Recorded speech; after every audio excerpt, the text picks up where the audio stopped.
Hey guys, it's Rachel from The Little Ring Lamb, and today is my June wrap-up. Before I get going, I just want to say I have a little note about the video schedule. My house is going to be under renovation starting next week, so it's going to be loud, and we live in a bungalow, so it's going to be loud regardless. So I'm pre-filming a few videos, so I should have enough for July. I'm going to have to film one video within there, but I'm trying to get better. It's very hard for me to film because my brother is always outside blaring music, which is right outside this window. You can't see it right now, but it's over there. And then the rest of the house. So I'm finding it kind of a challenge. So I'm going to have a book review on this mystery thriller I just read, which I'm going to be hauling or talking about in this video. So if you've watched this video before my book haul, I'm going to be filming a book haul, which should be my last one. I have a few books coming in from Book Depository, but they'll probably be here near mid-month. So I'm going to haul those with my birthday book haul because my birthday's at the end of the month. I already organized all my bookshelves, so even though I didn't put up a video this past week, I did organize everything so I can film a bookshelf tour for you guys. Let me know if you want that in one whole part or two parts. If it's in two parts, I'll post it on the same week, but not the same day. I'm going to be filming a booktube on TBR when it gets closer to the day. And I'm going to be filming a review on the new Ellen Hildebrand book. And yeah, that's kind of my video schedule. I'm going to be filming a few of those today, so I'm looking forward to it. So just to give you guys an update, when June ended, I hit 40 books. My goal for the whole year is to read 30 books, but because of COVID, helped me out, I guess, in that aspect because I've been reading Also, I got a quite a bit lot. of reading done because I finished my online course about 2 weeks ago, a week and a half-ish ago. Now I just started a new one the day I'm filming this, which is, well, I guess I started yesterday. Anywho, when you see this, I'll be in my new online course. So that's going to limit my reading time a little bit because it's very fast paced. My last one was a month and a half and it was spread out. This one's contained less than a month from the 3rd to 31st. So yeah. Anywho, in June I managed to read 12 books. So I'm going to get into those. But first, my favorite thing I actually did read this month was I officially got my number. So I'm officially a teacher in my province. That was my favorite thing I read this month because it filled me with joy because I worked so hard. But book-wise, read 12 books. It's a lot. So the first book I finished, so I started this in May and I technically finished it in June, and that was Mockingjay by Suzanne Collins. This was a reread for me. I really enjoyed this actually rereading it the second time. I did not enjoy it the first time I read it. The movie helped clarify things that are a bit fuzzy in my head just because of my comprehension issue. Then when I went back and read this, I was able to understand it better. It might just been maybe because I'm older. I read the book originally when I was in grade 10, and I haven't been in grade 10 for 10 years. So yeah, that might be the case. And I reread the whole Hunger Games series in anticipation of reading the newest book, The Ballad of Songbirds and Snakes by Suzanne Collins. This is the prequel that takes place in President Snow's perspective. And basically, did this add to the series? No. But did it give us some insight into the character of President Snow, what he's all about, some interesting little things that can make you, when you go back to read the Hunger Games, think of differently? Yeah. I don't think it was horrible. I think it was a little bit too long, but I think if you've read the series and you're invested in the characters, I was a person who went to see the movies when they were in the theaters, but I wasn't a super fan who was reading all the fan pages and all that. I was a fan who went to see the movies and when the books came out got them, but I wasn't doing much else besides that. Wasn't collecting posters, wasn't that person. So if you're about the fan level of me, I think you would enjoy this and it would add something to the series. If you're not sure yet, maybe you can wait till it comes out in paperback or in your library, but I think it's a nice one to have to the collection. It does add a little bit. I just felt like it dragged a bit, but I did enjoy it. I enjoyed the ride. It was kind of sad. I was kind of dreading it because I'm really bad when it comes to the last of things, even TV shows. When I'm on the last 5 episodes, I'm I can't almost watch it. I have to force myself because I'm sad. It was kind of the same feeling with that because I'm I don't know if there's ever going to be another Hunger Games or not. My kind of idea was that I wish that Suzanne Collins instead, because I saw a lot of people on Goodreads and the internet saying oh, they should release a prequel series basically about Finnick, for example, and his Hunger Games. I think that would be boring because we know Finnick survived. I think it'd be interesting if instead of having a whole book following him, you could have him, but have a novella of all kind of winners or characters we've heard about before, whether they lived or died. For example, their I believe in this book is the one. No, we don't learn about that in this one. In the third book, we learn about Haymitch's Hunger Games. if I'm not mistaken. And like having people like that girl that was with him that Katniss's mother knew. I made me interested in like a little novella of all those instead of following one person because we know the outcome, so it's kind of like not boring but kind of stale, if you know what I mean. Then after reading all the Hunger Games books, I was like, I want something light and fluffy, and so I picked up The Accidental Beauty Queen by Terry Wilson. And this was a quick read. It's basically about two twins. One of them is like an ultra pageant girl, and the other one is a librarian who enjoys books and is not very much into makeup and clothes. So they're kind of anti each other. They don't hate each other, but they just have very different interests. And the pageant sister can't compete because something goes wrong. And so her sister takes her place. And it's all about that. But I found this book was really good. I actually really enjoyed it. It had a few twists and turns. And it went by pretty fast. Like, I read this one, I think, in 2 or 3 days. I really enjoyed it. I was happy with that one.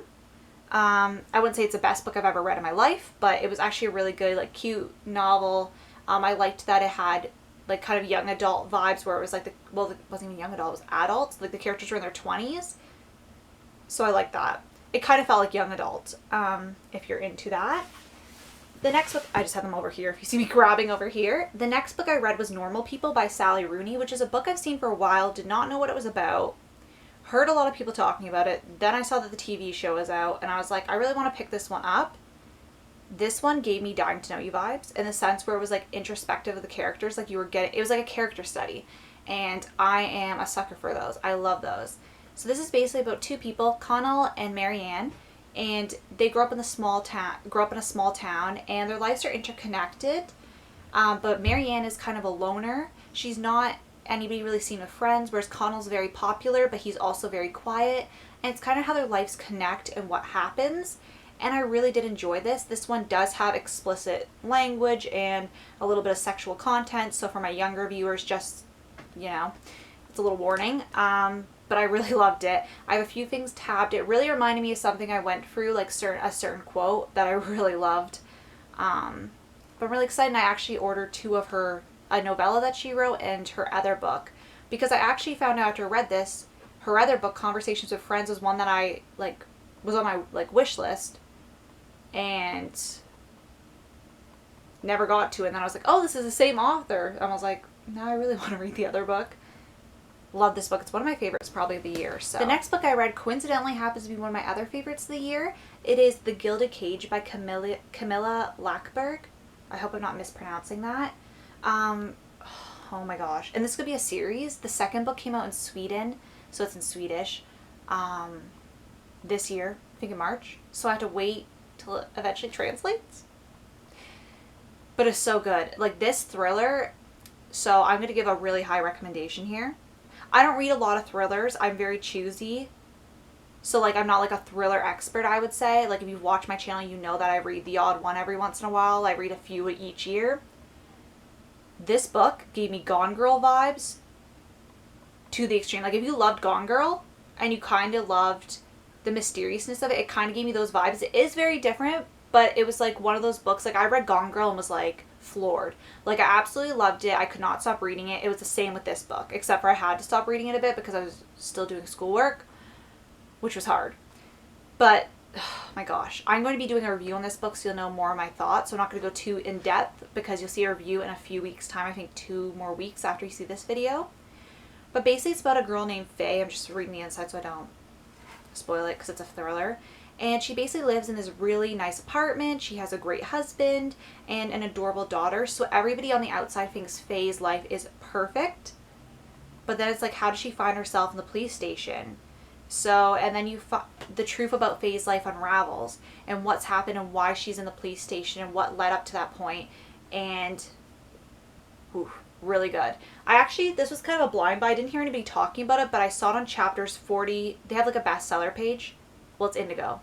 It's Arcanda's bookstore chain, the biggest bookstore chain, if you're American Barnes & Noble or Waterstones, I believe, in the UK. This was on their, top 40% off bestsellers, and then this is another Carry Through from May that I finished in June, and it's Watching Dallas by Ian Eng. Hope I'm not mispronouncing that. And this was basically a thesis about the Dallas TV show and whether it's a good program or a bad program. And I was kind of talking about sociological theories involved with that. I didn't know this was a thesis when I did buy it. I got it very cheap from from like a seller on Amazon. And it was obviously used. It was written in 1980. Well, it was published in 1984. So it was probably written, I believe, what the seasons they were talking about, probably 82. But it was very interesting. It was definitely, I learned definitely a little bit from this book, and it was kind of hard to read a lot at the same time because it is a thesis. But it was very enjoyable. It kind of got me back into watching Dallas more so. I'm almost finished season 11 and going on to season 12, just in case you're interested. Then the next book I read was The Girl He Left Behind by Beatrice McNeill. And I've never read her books before. This book is actually set in Nova Scotia, which is in Canada, so, I'm Canadian, yeah. Anywho, I really enjoyed this. It was definitely a weird read at first. It definitely took me like 30 or 40 pages to get into it. I never heard of this author either or this book, but I really liked it. It kind of had like, it was like historical fiction because it went back in time. It was like kind of like watching like akin to like almost like a masterpiece theater or like something like PBS, like, like drama. Like it just kind of felt like those vibes. Like you just want to curl up with a blanket in the fall and have some hot chocolate or whatever coffee drink you like.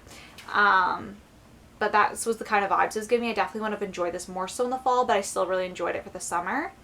And basically it's about a girl named Willow Alexander who was jilted 15 years ago at the altar by her love, Graham Curry. And she's confused and distressed, but she remains in her small town regardless of everything that happened. And soon after her 40th birthday, she finds out that Graham is returning to town without his new wife.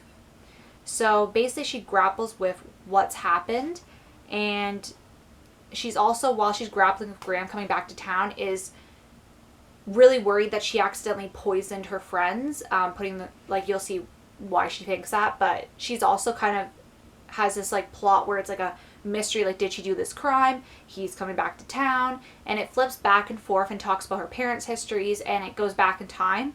So it kind of, in that sense, I believe it would be somewhat considered historical fiction, but it's not like, but that's just because it goes into the past. Like the book is set in the 80s, I believe, and it goes up to the 50s. So it's not really historical fiction because that's not too far from not too far from our future, but yeah, regardless, it was really good. The next book I read, I just have a sticky note because I couldn't find some books because I reorganized my bookshelf. So the next book is What's Math Got to Do With It by Jo Boaler, and this book was so good. I just really enjoyed it. It was about the American and some UK school system, so it wasn't in my country, but it was very interesting nonetheless, and it mostly focused on high school, whereas I am only certified to teach kindergarten to grade 6, but I found it really interesting. Like, I'm very interested in how you learn math. I was a child who very much struggled in math. I have a learning disability that math is like the center of it, and it's very interesting, like retraining and learning about methods to help students, because that's something like, that's kind of like my ideology in the sense where it's like everybody kind of wants to leave their mark on the world, and we all leave our mark on the world regardless if it's a good or bad thing, or it's amazing, or it's very little, or it's very big, like regardless. And my kind of mark, like if I have students, I want them to all feel confident and not go home crying like I did. So I'm trying to like really beef up the math knowledge. Also, I think for my master's I want to do something with math, so it's kind of counterintuitive, if that's the right word to use. The next book was another holdover from May that I finished in June. It was Mindset Mathematics for Grade 3 by Jo Boaler, Jen Munson, and Kathy Williams. And this one is just kind of like an activity book, and it's built with the U.S. curriculum, so if you are a U.S. teacher, this might be a very handy resource. I can use the activities, I would just have to adapt them to my curriculum, but it was very good. I really loved it. I could see you doing some of these activities, like if you had a math club and like kind of like games for kids to learn, or games even to send home with kids to play with their families, like not obviously every day, but like for extra help and extra practice. I could see it being really beneficial. Then the next book I read was 28 Summers by Ellen Hildebrand, which I'm also going to be doing a review on, so I'm not going to get too much into my thoughts, but I loved it. I think it's one of her best books, and I have read at least 20 of her, like, how many books has she read? Let's see. 26 years. It's her 25th novel. I think I've read 21 of her 25 novels, and so good. And it basically goes through 28 summers following Mallory Blessings, and we basically find out at the beginning her fate, and we know what's happening with her. And then we go back in time starting in 1992 or 3, I forget. It might be 2.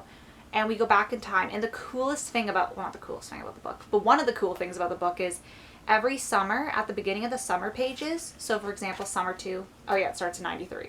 Summer 2, 1994 has what are we talking about in 94? And it says like people's names, notable movies, notable books. Like it's like kind of the top headlines. So whatever happened in those years, and especially for me, it's interesting because I was born in 95, so my birth year is covered. So I was like, ooh, what was cool? What was so hip? The book is a rhythm section by Mark Burnell. I just wrote on this Post-it note.